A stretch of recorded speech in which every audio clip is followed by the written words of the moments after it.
ফারুকুদ্দিনের লগে মানে বহুত দিন খায় খারবার করছি, কথা বলছি না, খায় খারবার করতে গিয়া মানে তার লগে ব্যবসা বাণিজ্য করতে গিয়ে আমার ঘরে আওয়া যাওয়া করছি।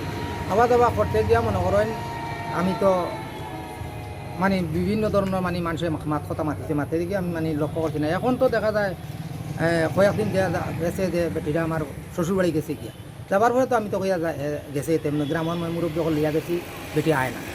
এখন অলরেডি বেটি লয়ে পুরা কন্টিনিউ পরামর্শ নিছে যে এটা নিয়ে মনে করো আন্ত কইয়া তাইরে এখানে ফাটাইয়া রাখছে। পুরা আমার দায়িত্ব সময় আমার পয়সা হলে সোনা গয়না টাকা পয়সা যা আসলো মনে করো সব কিছু লিয়া গেছে গিয়া। যাবার পরে তো আমি এখন তারেও কইতাম পারি না কি এখন মেয়া আয় না। এখন গ্রামের মুরব্বী বেধান করছো, যাবার পরে মনে করো আয় না। এখন তো আমি খেয়ে বা আমি ওই কইছি যে যেও একদিন বাসিব। এখন দেখা যায় যে গত 2 তারিখ মানে তার বাড়িত বলে আইছে। এখন আবার পরে তো আমি খবর পাইছি, গ্রামের মানুষে কইছে, আমি গিয়া তার খাখারে কইছি, খোয়ার পরে খাখায় কইছো নামে সঠিক তুমি জিনিস দরিয়া খো।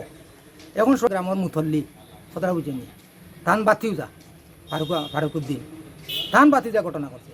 এখন আমি যখন গ্রামও বিচার পাইয়ে না কিছু পাইয়ে না, এখন গ্রামের কিছু মুরব্বী মানে মধ্যস্থ করে বইয়া আমার কইল এটা আচ্ছা ঠিক আছে, এটা গেছে কি আমরা এটা তোমার ক্ষয়ক্ষতি যেটা হয়েছে দিলেই মো বাধ্য ওইটা কইয়া আমার গেছে মানে মুক্তি গেছে নিয়ে তারা কিতা কাগজ বাগজ লেখাইয়া এখন কয় শেষ হয়ে গেছে কইয়া।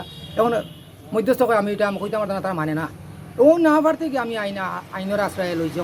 কি কর্ম হয় না, আমি তো একলা মানে মানুষ দিন মজুরি করে খাই, আর যে আমার ঘর তাকে এরকম ঘটনা করবো আমি তো কল্পনা করছি না। গ্রামবাসী কৌকা আমার এই বেটি আমার ঘরে আসলো নি, 13-14 বছর খাইছি নি, খাইয়ে থাকে যদি তাই এখানে গেল কিলা, তাই রইল কিলা, আর এখন আইলো কিলা, এটা তো দেশে দেখো আইনে দেখবো। কত বছর দিলা তারা সম্পর্ক?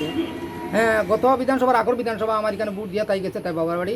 আর এখন আর আমি 14 বছরের আর আগ পর্যন্ত তাই খাইয়া গেছি। মানে তার লগে অবৈধ সম্পর্ক করিয়া যায় করিয়া। এখন বর্তমানে উনি আর যে তাই ফিটনেস নেই নাকি যে এখন না আনলেও তো না, এরকম অবস্থা।